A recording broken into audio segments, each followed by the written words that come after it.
महीने फिर वही होंगे, सुना है साल बदलेगा, परिंदे फिर वही होंगे, शिकारी जाल बदलेगा।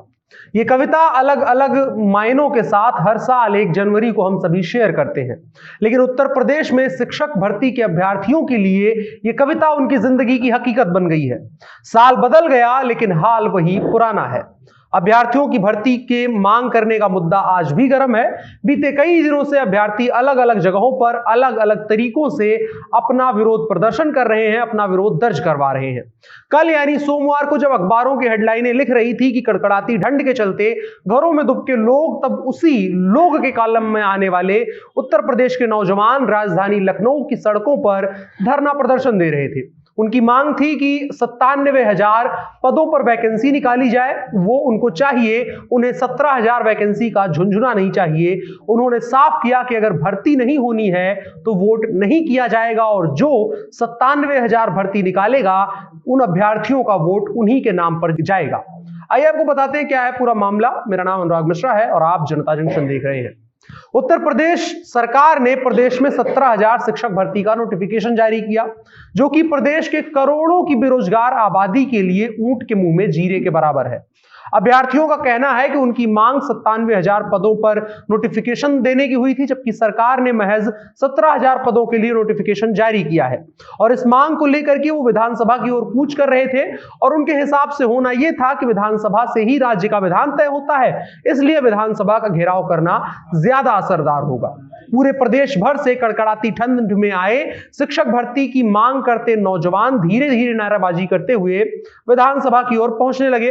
उससे पहले ही लखनऊ के लाल बत्ती चौराहे पर उत्तर प्रदेश पुलिस ने उन्हें रोक दिया और जाने नहीं दिया, जिसके बाद अभ्यर्थियों ने लाल बत्ती चौराहे पर यूपी सरकार के साथ साथ उत्तर प्रदेश पुलिस के खिलाफ भी नारेबाजी करी। इस दौरान पुलिस की ओर से लाठीचार्ज और बल प्रयोग करने की भी खबरें छिटपुट तौर पर सामने आई।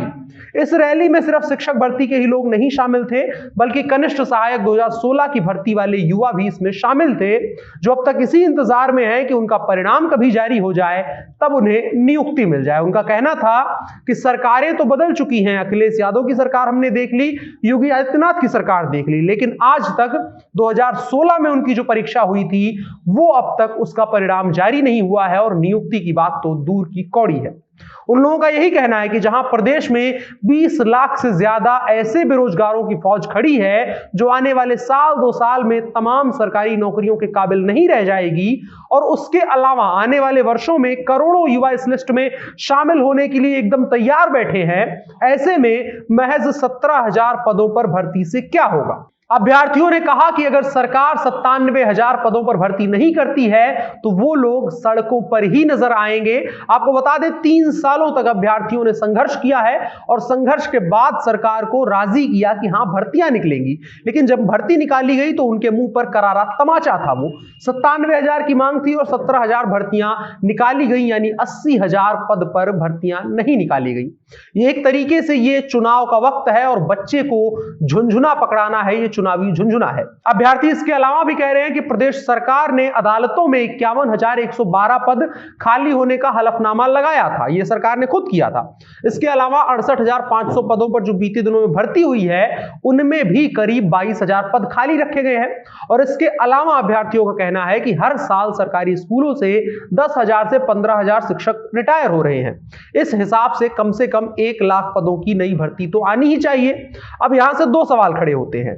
अगर उन अभ्यर्थियों की माने और यह आंकड़ा माने कि हर साल कम से कम 10,000 शिक्षक रिटायर हो रहे हैं सरकारी स्कूलों से, तो इसका मतलब है कि सरकारी स्कूलों में स्टाफ की कमी हो रही है, जिसकी वजह से बच्चे पढ़ नहीं पाएंगे। वो बच्चे जो आने वाले समय में इन्हीं पदों पर नौकरियों के लिए आवेदन करेंगे और जब मेरिट लिस्ट बनेगी तो वो उसमें कहीं ना कहीं पीछे रह जाएंगे।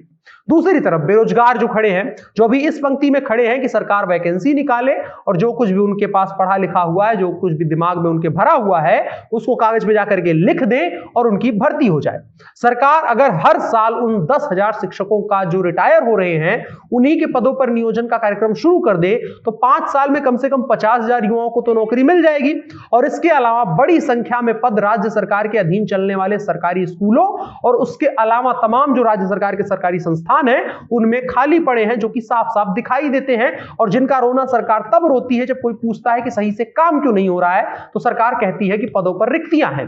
पदों पर रिक्तियों के लिए जब आवेदक जो होते हैं, जो अभ्यर्थी होते हैं, वो सवाल उठाते हैं तो सरकार उनका कोई जवाब नहीं देती है। उनको 3 साल 5 साल तक धरना प्रदर्शन करना पड़ता है। उसके बाद 1 लाख की मांग होती है और 10,000 की भर्ती निकल जाती है। अगर इन तमाम खाली पदों को भर दे तो 2 से 3 लाख बेरोजगारों को नौकरी बेहद आसानी से बेहद कम वक्त में दी जा सकती है।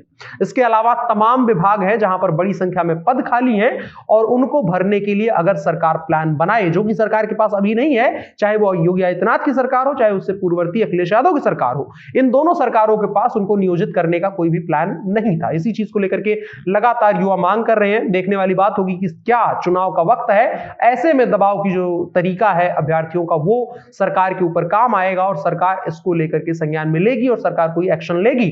और इन तमाम के बाद भी सरकार के ऊपर ये लगातार सवाल उठेगा कि बीते सालों में जितनी वैकेंसी निकली है उनमें फर्जीवाड़ा हुआ है, उनके पेपर लीक हुए हैं और तमाम समस्याएं सामने आई है। तो सरकार को ये करवाते हुए ये भी सुनिश्चित करना चाहिए कि परीक्षा के बाद कोई बेईमानी ना होने पाए। आपकी क्या राय है कमेंट बॉक्स में बता सकते हैं, और साथ ही साथ इस वीडियो को साझा भी कर सकते हैं और इन शिक्षक अभ्यर्थियों और तमाम बेरोजगारों की आवाज बन सकते हैं। मेरा नाम है अनुराग मिश्रा, आप जनता जंक्शन देख रहे हैं। कैमरे पर मेरे साथ हैं मोहित कुमार सिंह। शुक्रिया।